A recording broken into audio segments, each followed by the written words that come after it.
Dans Retour vers le futur 2, Doc offre le plus beau des gadgets consuméristes à Marty McFly. Ces baskets Air Mag qui devaient nous libérer d'un fardeau insurmontable. Lasser ses chaussures. Génial. Sauf que moi, bien sûr, je me gâchais la ferveur consommatrice avec des interrogations. Les bottes de 7 lieues allaient donc être sponsorisées? Et surtout, aussi moches? Quoi qu'il en soit, elles allaient illustrer au cinéma cette amour-passion du soulier de sport, la sneaker culture. Une culture dont les fétichistes m'inquiètent un peu. What's up, what's up, what's up? Saturday morning, Nice Kicks live. We got our first caller of the day. You too. We got Dalton from Colorado, line 3. How's it going, man? It's good, man. How are you today? Good, good. Did you get lucky on those Chicagos? No, my mall didn't have them. I didn't. Thanks for calling, man. Hey, we got Nick in Pennsylvania, line 4. Nick, how's it going? Hey, Nick? Nope. Okay, I'll tell you one shoe I want to see in 2015 that we haven't seen yet. What's that? The Nike Mag. So the name Nike Mag has to do with magnetic levitation. You know, it was one thing that Michael Jordan could fly, but Michael Jordan still had to tie his shoes. It's not a shoe that was worn by an athlete, that an athlete broke a record wearing, because you and I can't break those records no matter what shoes we have. Marty McFly was just an average kid, was just an average person like you and I. Matt est un piéton nécessiteux. Toute star qu'il est, il a vraiment besoin d'une paire de chaussures supplémentaires. Si votre maison était devenue un entrepôt de la basket, et si vous aussi vous embrassiez des souliers, ça vous démangerait un peu qu'elle sorte, la chaussure de Marty McFly. Sneakerheads are almost blissful thinking that this is a sneakerheads kind of thing. No, Back to the Future has fans that are far more passionate.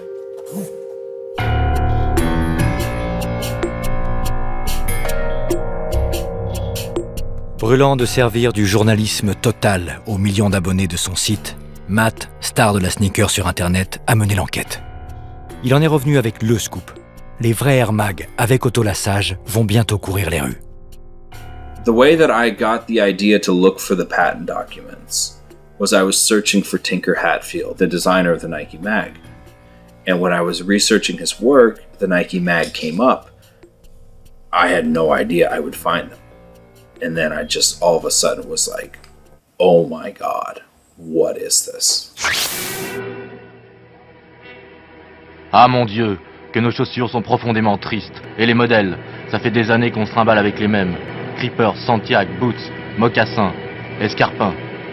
Tiens, mais qu'est-ce que c'est que ça? Des godasses de martiens?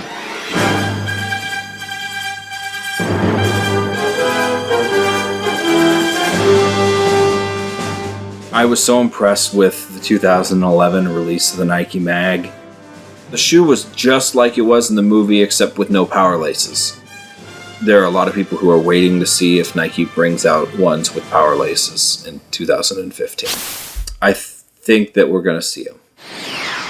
Soucieux d'apaiser cette angoisse du sneakerhead en manque, j'ai tenté de guérir un autre addict en détournant quelques instants son attention de la Air Mag.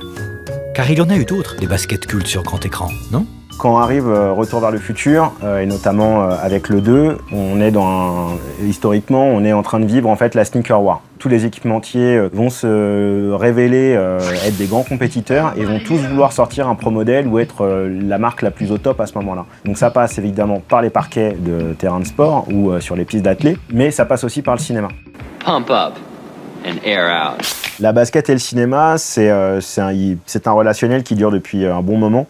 On va parler à partir des années 70 réellement d'apparitions entre guillemets clés et iconiques, notamment je pense à Warriors, qui pour le coup est un film où dedans apparaît un gang qui s'appelle les Baseball Furies. Ce qui faisait vraiment la particularité, le style un peu des Baseball Furies, c'est qu'ils avaient tous une paire de chaussures qui s'appelle la LD1000. Ce film est aussi une référence dès les années 70. Le placement produit se professionnalise à la fin des années 80, au même titre que l'industrie de la sneaker se durcit. Mais Retour vers le futur, là où c'est vraiment différent, c'est que là, Nike a développé une basket pour ce film-là. N'importe quel gamin qui a entre 8 et 16 ans à ce moment-là, qu'est-ce qu'il veut? Il veut ça. Push this little thing here and you just pump, pump, pump, pump, pump. Pump it up. Ce qui accompagne le film, c'est qu'au final, on y croit. Parce qu'on est en train de vivre déjà une première réalité de sneaker war et de futur. C'est-à-dire qu'on est sur les bulles d'air apparentes, on est sur les chaussures qui se gonflent avec un système pump, on est sur des chaussures qui s'allument. Du coup, quand Retour vers le futur arrive en 88, enfin en 89, tu te dis mais bien sûr. Pour l'instant, on en est à le faire manuellement, mais c'est sûr qu'à plus 10 ans, ça va se faire automatiquement, quoi. Qu'est-ce qui s'est passé alors? Bah je sais pas, on nous a menti. Moi j'attends toujours la voiture qui vole. Voilà. Dans notre prochain épisode, nous découvrirons le point commun entre proctologues et amateurs de tuning années 80.